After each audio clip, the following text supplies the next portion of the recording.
Hey everyone, Mel here, your declutter expert, coach, and founder of Decluttering Spaces, here again with your weekly quarantine check-in as we enter week 8 of our shelter-in-place order. I heard rumors today, I don't watch the news or hear the news, I just hear it through people that we're going to be easing up restrictions starting next week, so I guess there's some ease coming down the way. But what I can say for me is that except when I go outside to go somewhere, I actually forget that there's a pandemic going on. I'm so wrapped up in enjoying life and thriving that I totally forget what's going on until I go outside and have to put a mask on. So these are weekly quarantine check-ins where I just reach out and check in with you because I just want to make sure you're doing okay. I want to show my support and let you know that I'm here for you, and just also share what my experience has been over the past week while we've all been ordered to shelter in place.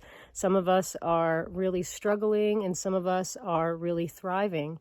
And we're all going through our own myriad of experiences right now with this whole coronavirus pandemic. So one of the things that I thought I would share today is how I've been able to really thrive and enjoy this 7 weeks, almost 7 weeks off, going into 8 weeks off. I mean, not completely off, but having a lot of downtime to myself and really getting to get clear about what I want to bring into the future with me.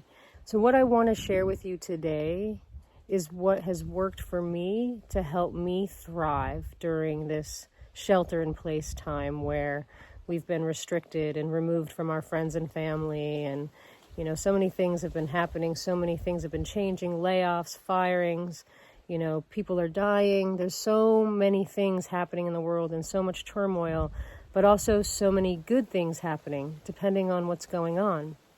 And so what I wanted to share with you today was just what my key to thriving during this time is. And what it really boils down to is having a connection to a power greater than myself. And for me personally, that's my Heavenly Father. Whatever you choose to call it, source, creator, God, there's a power that's greater than you that animates you. Because let me ask you a question. Without the aid of an outside object or force, just you and your bare hands, without taking anything or using anything, you can't end your own life, can you? You can't stop the force of life from flowing through you unless you use something from outside of yourself or have someone else help you. So right there, that just shows you that you're not in charge. You did not give yourself life. There is a power greater than you that created you, that has a plan for you and a purpose for you. And when you tap into that power and you get connected to that source, then everything comes into alignment. Then you don't live in fear of the pandemic. Then you can enjoy the moment. Being tapped into the power greater than yourself that animates you and gives you life is where all my strength comes from. I don't move on my own strength. I don't stay motivated by my own strength. If I left it to my own strength, I wouldn't get out of bed most days.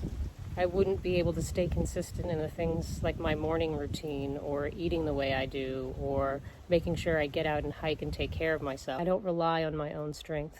My own strength is human and it fails me. But his strength isn't. When I trust in him, I have nothing to worry about.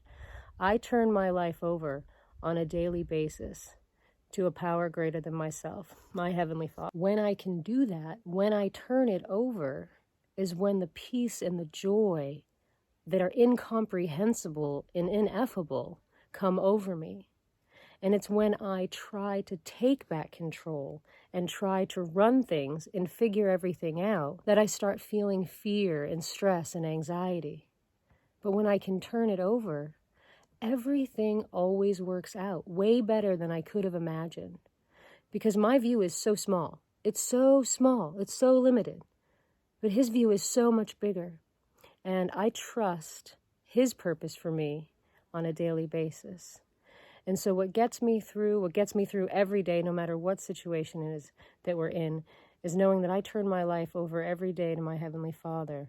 And I just pray to be of use. And I know that I'm always in the right place at the right time and that all is well.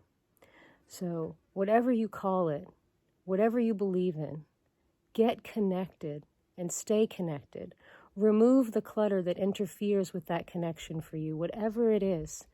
Get free of it and reconnect with the source that created you and tap into your birthright. Tap into the feeling of peace and joy that are naturally yours when you trust and have faith. All right, I miss you guys. I love you. I'm sending you a big Mel hug. And until next week,